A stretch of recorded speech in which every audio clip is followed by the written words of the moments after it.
Hey gang, Spade here, and today we are taking a look at Transformers Cyberverse Optimus Prime, specifically from Transformers Prime.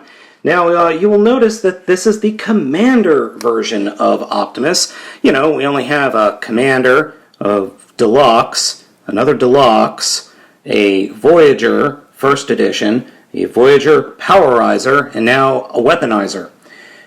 I'm sure there are more coming. But anyway, let's go ahead and take a look at the box real quick. It is a very nice box, just really nice looking box, but a little odd that we've got this Facebook and YouTube comment or thing there. A little weird.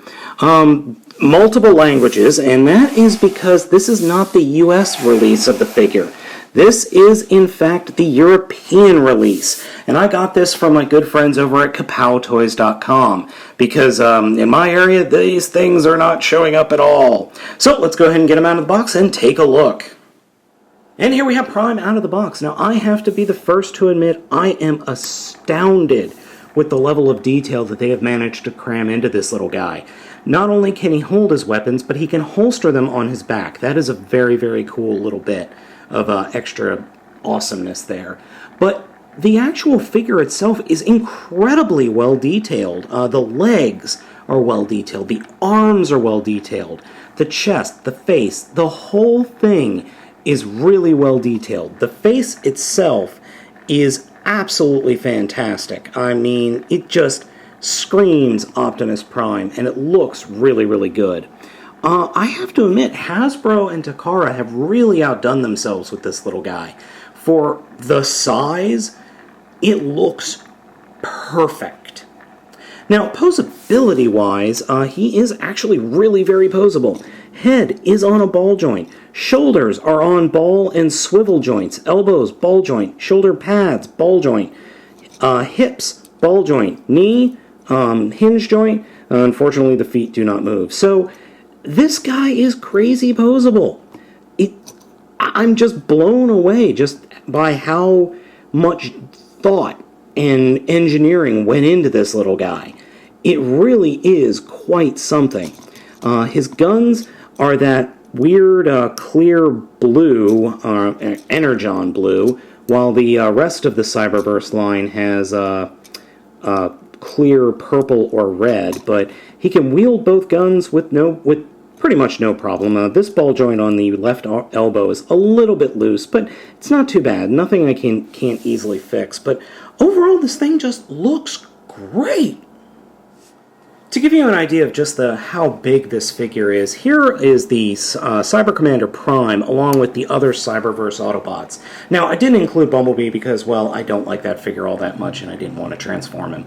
But overall, he is definitely bigger than the other Cyberverse figures. And that little bump in size, I think, makes a big difference. And here we have the Cyberverse version of Prime along with the Deluxe class, the First Edition Voyager, and the Powerizer Voyager class. Needless to say, he is smaller than all of them, but he's very well detailed. I mean, really well detailed for the size class. So now that we've taken a look at him compared to all the other versions of him, let's take a look at the transformation. So the transformation for this guy is simple, but very cool at the same time.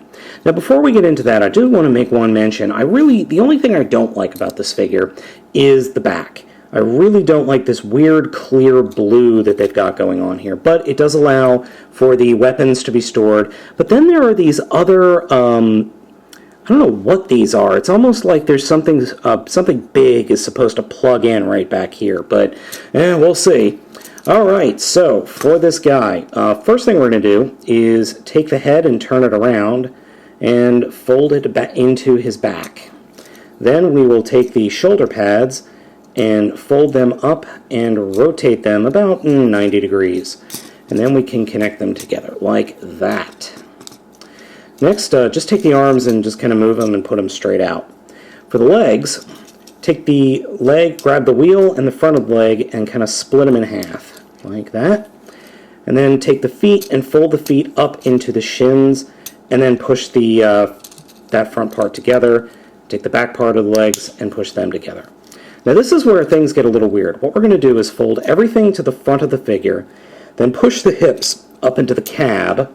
That will allow us to fold the rear wheels back and fold the nose of the truck up and snap it into place. And that snap doesn't always go that smoothly. Then, like G1 Prime, we're going to fold down the arms and tuck them in. And there we go. Now I have to admit this little truck mode is pretty cool.